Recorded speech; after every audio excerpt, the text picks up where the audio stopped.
नमस्कार दोस्तों, आज की इस वीडियो में हम बात करेंगे लकवे की समस्या के बारे में कि ये जो लकवा है ये असल में होता क्या है। क्योंकि अक्सर जब हम ये देखते हैं या लकवे के मरीज़ से बात करते हैं तो हम सुनते हैं कि मेरा हाथ नहीं चल पा रहा है, पैर नहीं चल पा रहा है, तो उन्हें लगता है कि जो समस्या है वो हाथ या पैर या मुंह की है, क्योंकि वो बोल नहीं पा रहा है, चीज़ें याद नहीं रख पा रहा है। और जब वो इलाज के लिए डॉक्टर के पास भी जाते हैं तो डॉक्टर उनका ट्रीटमेंट करते हैं, उन्हें दवा लिखते हैं, लेकिन वो ये नहीं बताते हैं, इतने अच्छे से एक्सप्लेन नहीं करते हैं कि ये जो समस्या है, लकवे होने का जो कारण है, वो आपके हाथ या पैर या फेस में आई हुई कोई समस्या नहीं है, बल्कि ये समस्या आपके दिमाग की है। अब दिमाग की कैसे, इसको थोड़ा सा समझते हैं। असल में लकवा होता क्यों है, लकवे का कारण क्या है। लकवे के दो मेन कारण होते हैं।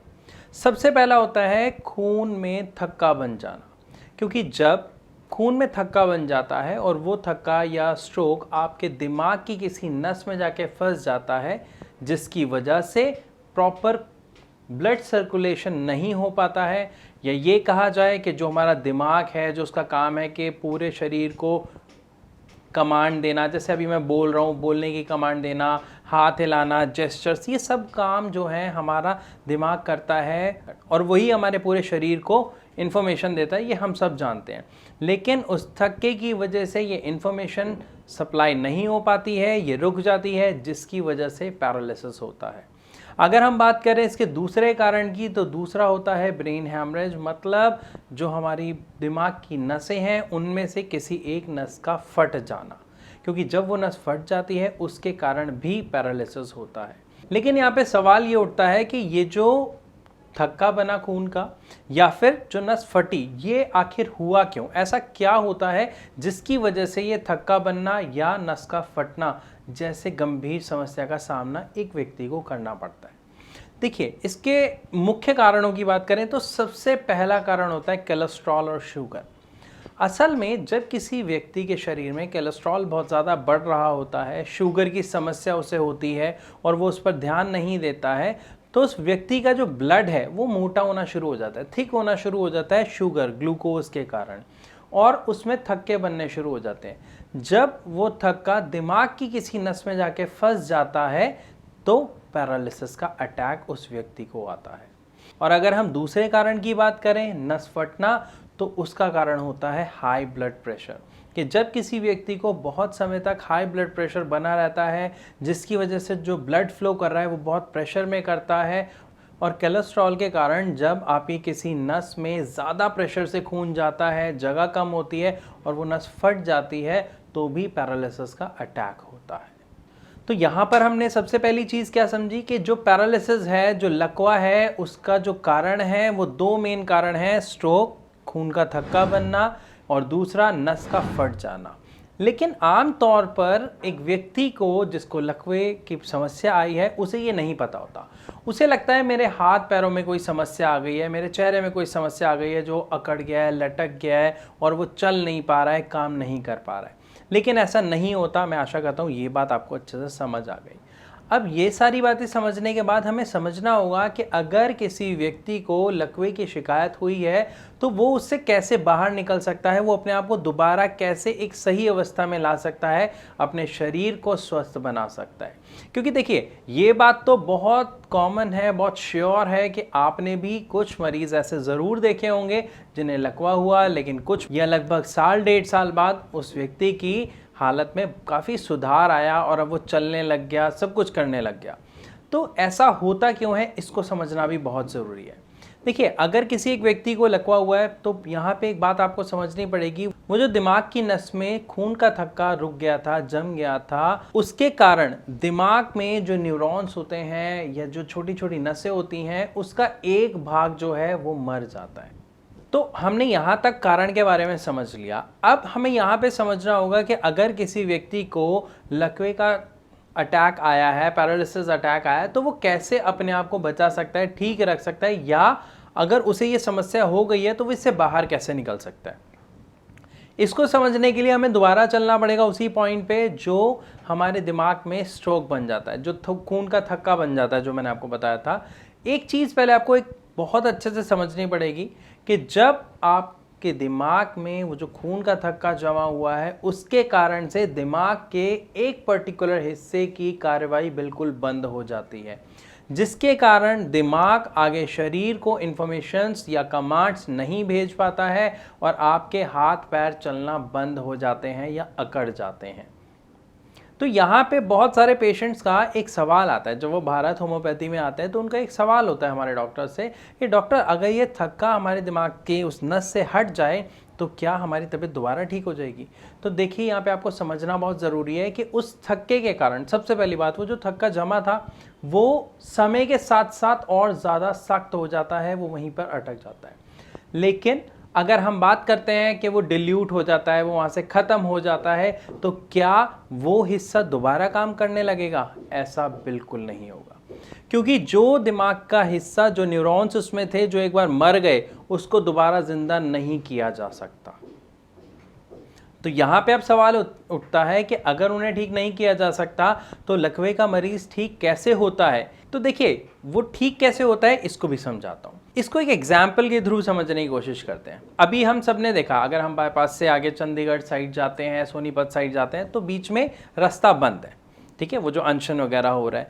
लेकिन क्या अब इसकी वजह से हम वहाँ नहीं जा पाएंगे? जा पाएंगे। कैसे? हमने एक और बाईपास रास्ता निकाल दिया, मतलब एक दूसरा रास्ता निकाला जिससे थोड़ा सा घूमना पड़ेगा लेकिन हम जा सकते हैं। सेम काम हमारा दिमाग करता है लकवे के अटैक के लगभग 5 से 6 महीने के अंदर अंदर। हमारा दिमाग एक बाईपास रास्ता बनाता है, मतलब वो एक नया रास्ता बनाता है, एक नया तरीका बनाता है जिससे वो हमारी बॉडी के बाकी हिस्सों को दोबारा कमांड देना चालू करे, जिसके लिए हमारी मेडिसिन बहुत अहम रोल निभाती है। अब यहाँ पर एक और बात बहुत अहम है कि जो मेडिसिन है वो कौन सी है। क्या वो एलोपैथिक मेडिसिन की बात कर रहा हूँ मैं? तो नहीं, बिल्कुल नहीं, क्योंकि एलोपैथिक मेडिसिन में आप जो मेडिसिन ले रहे हैं आप चेक करिए, वो आपको खून पतला करने की दवाई देते हैं, वो आपको मल्टीविटामिन्स देते हैं, अगर आपको शुगर है तो शुगर कंट्रोल, कोलेस्ट्रॉल कंट्रोल करने की दवाई आपको देते हैं। लेकिन अगर दूसरी तरफ हम बात करते हैं होम्योपैथिक की, जो भारत होम्योपैथी अपने पेशेंट्स को देता है, तो हम यहाँ पे स्पेशली वो दवाई देते हैं जो आपके नर्वस सिस्टम पे वर्क करती है, जो आपके उन न्यूरॉन्स पे वर्क करती है और आपकी कंडीशन को बेहतर बनाने में बहुत हेल्प करती है। तो यहाँ पे एक पेशेंट को सही दवा साथ में एक सही एक्सरसाइज फॉलो करनी पड़ती है। अब एक लकवे का पेशेंट एक्सरसाइज नहीं कर सकता, ये हम सब जानते हैं, लेकिन आपने सुना होगा कि उनको फिजियोथेरेपी के लिए बोला जाता है। तो फिजियोथेरेपी क्या होती है कि किसी तरीके से अपने पूरे शरीर को दोबारा वर्किंग कंडीशन में लेके आना, जो आप खुद भी घर पे कोशिश करके कर सकते हैं। लेकिन अगर सही मेडिसिन आप नहीं लेते हैं तो जो इसका असर है वो आपको इतना अच्छा नहीं मिलता है। लेकिन हाँ, पहले 6 महीने में आप पेशेंट के अंदर बहुत अच्छा बदलाव देखते हैं। 6 महीने के बाद ये जो बदलाव है ये धीरे धीरे कम और उसके बाद बंद हो जाता है, क्योंकि हमारा दिमाग जो एक नया, अभी हमने कहा था बाईपास जो बनाता है, वो सिर्फ अगले 6 महीने के लिए ही बना पाता है। उसके बाद उसको ठीक करने का पूरा जो रिस्पॉन्सिबिलिटी आ जाती है वो कहीं ना कहीं हमारी मेडिसिन पे आ जाती है। तो यहाँ तक हमें एक बात तो चीज़ समझ आ गई कि पहले 5 या 6 महीने में जो भी लकवे का पेशेंट है उसके अंदर सुधार आता है और वो विजिबल सुधार होता है। जैसे वो बोलना काफ़ी हद तक कोशिश कर पाता है, चलने में मतलब उसका थोड़ा बहुत हाथ हिलने लग जाता है, पैर थोड़ा थोड़ा हिलने लग जाता है, ये हम सब ने देखा है। लेकिन अगर हम बात करें एक पूरे सुधार की, मतलब जो ऐसा चेंज जिससे वो जो पेशेंट है वो खुद को संभाल पाए, तो उसके लिए हमें एक चीज़ समझनी पड़ेगी कि हमें किस चीज़ पर काम करना है। हमें काम करना है उस जड़ पर, मतलब समस्या की जड़ पर। लकवा किसकी वजह से आया? दिमाग में स्ट्रोक की वजह से आया। तो हमें ठीक भी क्या करना है? दिमाग के न्यूरॉन्स के सिस्टम के ऊपर वर्क करना है कि हमारी जो मेडिसिन है वो हमारे नर्वस सिस्टम को, न्यूरॉन्स को एक्टिव करे, वो उन्हें पावर दे। लेकिन जो हम जनरली एक एलोपैथिक मेडिसिन लेते हैं उसमें ऐसी दवा नहीं होती है, जिसकी वजह से पेशेंट दवा खाता है लेकिन सुधार अपने अंदर नहीं देख पाता है। और इसी की दूसरी तरफ अगर हम बात करते हैं होम्योपैथिक की और स्पेशली भारत होम्योपैथी की, तो हम यानी भारत होम्योपैथी में हम अपने पेशेंट्स को जो दवा देते हैं वो स्पेशली उसके नर्वस सिस्टम पे, उसके न्यूरॉन्स पे वर्क करती है, जिसके कारण उसे बहुत जल्दी बहुत अच्छा रिजल्ट देखने को मिलता है। अब चाहे उस पेशेंट को लकवा हुए साल हो गया, 1.5 साल हो गया, या जस्ट अभी हुआ है, उससे कोई फर्क नहीं पड़ता, क्योंकि जहां पर प्रॉब्लम आई आपने जाना इस वीडियो में कि वो वाला सिस्टम, हमारे दिमाग का वो वाला हिस्सा खत्म हो चुका है। जो बाकी हिस्सा है हमें उसके ऊपर वर्क करना है, ताकि हमारा दिमाग दोबारा पहले की तरह अच्छे से वर्क कर सके और जो पेशेंट है वो भी अपने आप को ठीक महसूस कर सके और अपने अंदर बदलाव देख सके।